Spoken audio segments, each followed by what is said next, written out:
నమస్తే, welcome to Disha TV. ప్రస్తుతం మనతో పాటు బీఆర్ఎస్ ఎమ్మెల్యే పాడి కౌశిక్ రెడ్డి గారు ఉన్నారు. ప్రధానంగా మీరు స్పీకర్ని కలిశారు, వినతి పత్రం కూడా ఇచ్చారు. ఏం చెప్పదలుచుకున్నారు దానా నాగేందర్ విషయాన్ని? ఖచ్చితంగా మీ అందరికీ కూడా చెప్తా ఉన్నాను, ఇది బీఆర్ఎస్ పార్టీలో గెలిచి కాంగ్రెస్ పార్టీలో చేరడం చాలా బాధాకరం. 101% ఇవాళ తనని డిస్క్వాలిఫై చేయాలని మేము ఇలా పిటిషన్ కూడా ఇవ్వడం జరిగింది. ఖచ్చితంగా కేసీఆర్ గారి నాయకత్వంలో తన ఆదేశాల మేరకు ఇలా పిటిషన్ ఇవ్వడం జరిగింది. ఎట్టు పరిస్థితిలో 101% తనని డిస్క్వాలిఫై చేయాల్సిందే. సీఎం రేవంత్ రెడ్డి మాట్లాడుతూ పదే సర్కార్ను కూల్చివేస్తామని ఇటు బీజేపీ ఇటు బీఆర్ఎస్ పదే అంటున్నది. ప్రజాపాలన అలాగే సర్కార్ను కాపాడుకోవడానికి గేట్లు తెరవాల్సిన పరిస్థితి వచ్చిందని కూడా వారు చెప్పారు. నీకు ఒకటి చెప్తా, ఎవరు అన్నారు? ఎవరిని తీసుకున్నాం మేము? ఎవరితో మేము తీసుకోలేదు. నీకెందుకంత భయం ఉన్నది? నువ్వు మంచిగా మనస్ఫూర్తిగా, నేను బీఆర్ఎస్ పార్టీ పక్షాన కోరుతా ఉన్నాను, మనస్ఫూర్తిగా నువ్వు 5 ఏళ్ళు పరిపాలన చేయాలని మేము కోరుకుంటున్నాం. ఇవాళ నువ్వు ఇచ్చిన 6 గ్యారెంటీలు, నేను 420 హామీలు అన్నీ కూడా ప్రజలకు ఇవ్వాలని మేము కోరుకుంటున్నాం. నువ్వు మేం కాదు ఏమనుకునేది, వాళ్ళ నల్గొండ బాంబో ఖమ్మం బాంబో వెళ్తే మేం చేయలేం కదా, దానికి మేము బాధ్యులం అవుతామా? వాళ్ళ దాంట్లో వాళ్ళే పంచాయతీలు పెట్టుకొని మా మీద పడి ఏడిస్తే మేమేం చేస్తాం?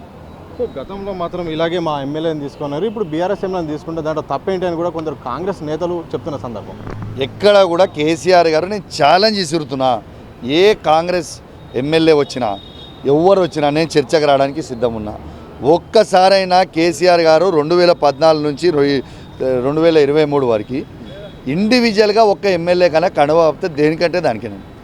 ఇవాళ పార్టీ అనేది వాళ్ళకనాడు ఇష్టం లేక వాళ్ళు అందరు కలిసి 2/3 వచ్చి వాళ్ళు మర్జర్ చేసుకున్నారు. దానికి ఎవరు బాధ్యులు? దానికి మర్జర్ చేసుకొని పోయిన కానీ ఇండివిజువల్గా ఎన్నడూ కేసీఆర్ గారు కప్పలేదు. ఇవాళ మర్జర్ వాళ్ళు వచ్చి మేము మర్జ్ చేద్దామంటే మర్జ్ చేసుకున్నాము, కానీ మేము ఇండివిజువల్గా ఎన్నడూ కూడా కడవ కప్పిన దాఖలే లేవు. సో ఇదే విషయంలో మల్లు రవి గారు కూడా వాళ్ళే అంటే బీఆర్ఎస్ ఎమ్మెల్యేలే మా ముందుకు వచ్చి జాయిన్ అవుతున్నామంటే జాయిన్ చేసుకునే పరిస్థితి కనిపిస్తామా అని చెప్పారు. ఎవరు జాయిన్ అవుతామంటలేరు, ఏమంటలేరు. ఇగో బాయ్, మీ టైం నడుస్తున్నావు, నువ్వు విర్ర వీగుతున్నావు, నువ్వు కొట్టినావు, మేము తీసుకున్నాం.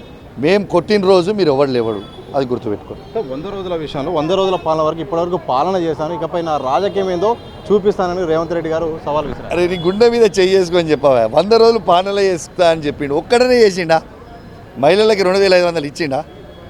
ఆయన 100 రోజులు అయిపోయింది కదా. రుణమాఫీ చేసిండా? రైతు బంద్ ఇచ్చిండా? ఇలా రైతులు నీళ్లు రాక అల్లాడుతున్నారు, నీళ్ళు ఇచ్చిండా? కరెంట్ ఇస్తుండా? బాగా విర్రవీగుతుండు. యో కేసీఆర్ సింహం ఒక అడుగు వెనకేసింది రావే అంటే 4 అడుగులు ముందర దుంకడానికి.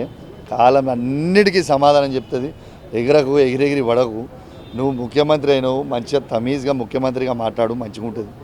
ఈ కొడతాం, జేబులో కత్తెరలు పెట్టుకున్నాం, పేగులు మెడలు వేసుకుంటాం. జేబులో కత్తెర ఎవరు పెట్టుకుంటారండి? పిక్ పాకెట్ కాడ పెట్టుకుంటాడు జేబులో కత్తెర. ముఖ్యమంత్రి పెట్టుకుంటారా?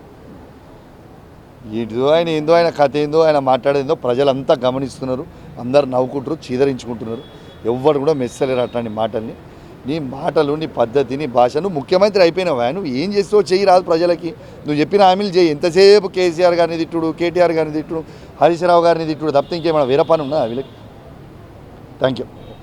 మొత్తంగా ఇది బీఆర్ఎస్ ఎమ్మెల్యే పాడి కౌశిక్ రెడ్డి గారు ప్రధానం చెప్తుంది. మీరు కూలగొట్టే ఎలాంటి ఆలోచన లేదు. ఇప్పటికే మా పార్టీ అధినేత కానీ మేము కానీ 5 ఏళ్ళు పరిపాలించడం కాంగ్రెస్ పార్టీని మేమేం అడ్డుకునే లేదు, కానీ పార్టీ మారి మనకు డిస్క్వాలిఫై చేయాల్సిన అవసరం ఉందని కూడా స్పష్టం చేసిన సందర్భం చూడొచ్చు. కిరణ్ ప్రసాద్ సతీష్, దిశ టీవీ, హైదరాబాద్.